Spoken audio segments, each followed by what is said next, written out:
Bonjour à tous, bienvenue dans le concerto pour Pirate.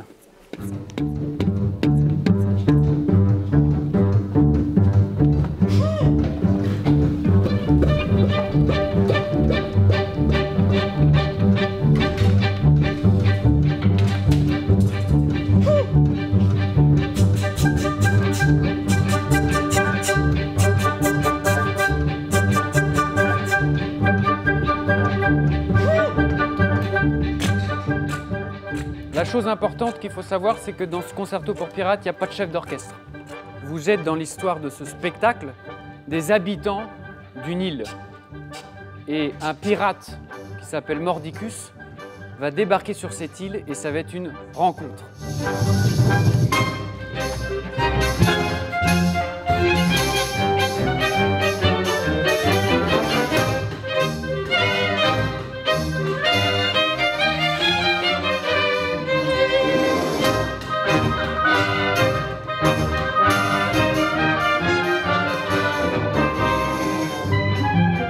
Alors, le concerto pour Pirate, c'est un spectacle pour orchestre symphonique, donc à peu près entre 40 et 50 musiciens, et pirates.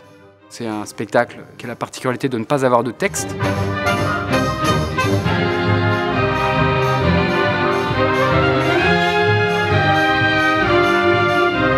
Je dirais que c'est de la musique classique, ludique et visuelle.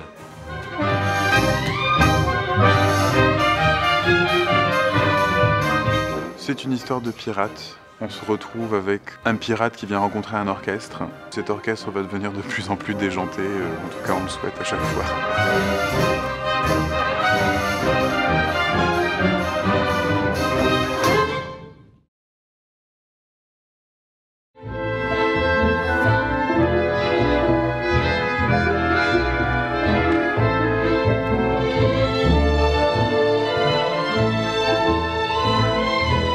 Évidemment, quand on entend le mot orchestre symphonique, ça fait résonner des codes, c'est une manière très académique, on va dire, de penser la musique classique en orchestre. Et avec ce spectacle de pirate, je vais un petit peu dans le sens de pirater un orchestre, c'est-à-dire de les mettre en situation, de les chambouler, de les faire jouer autrement. Je vous montre. En fait, il faut réussir à la mettre comme ça, là. Voilà. Je leur ai écrit un morceau tribu avec des colliers et des clics-claps de boîtes de conserve et des objets un peu partout. Évidemment, la première répète, ils sont là avec des chaînes, des calots, des billes, du papier de verre, du polystyrène. Ils sont là, mais qu'est-ce que c'est que ce truc en fait? Mais ils sont quand même intéressés, ils sont curieux de se dire ah mais ça va changer, ça va nous changer cette semaine de jouer la partition, d'écouter le chef. Attention, c'est un peu fort. Vas-y, vas-y. Vas-y, vas-y, non mais ça va. Voilà. Très bien.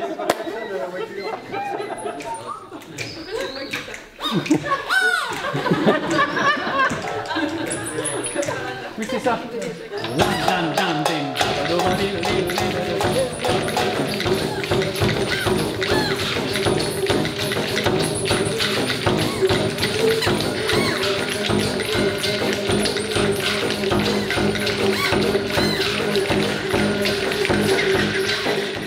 Après, on arrive dans la technique du langage du sound painting. Sound painting, c'est une technique de geste qui a été inventée par Walter Thompson. Et là, on arrive vers une phase où il n'y a plus de partition. Il n'y a plus de partition, l'instrumentiste va réagir au corps du sound painter, va réagir avec des signes précis. Donc là, on arrive vraiment dans une phase où on demande à un musicien d'orchestre de ne plus lire une partition.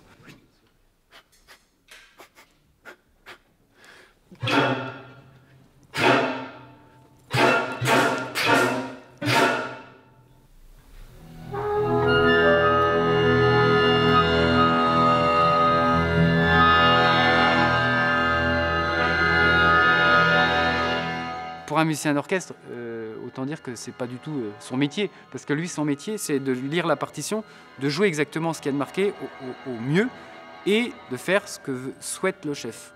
Mais là, c'est un autre aspect de la musique.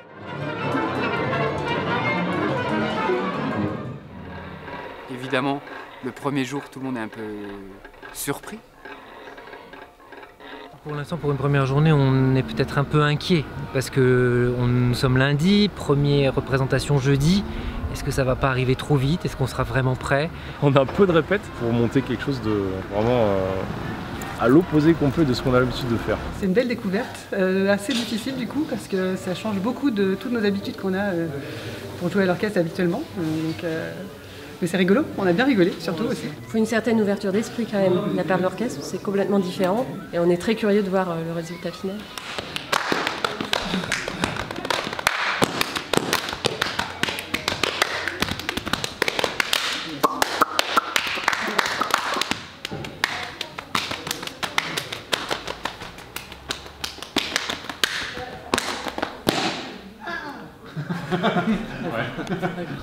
Ouais, c'est ça, en fait, il faut bien repartir sur le temps après ton...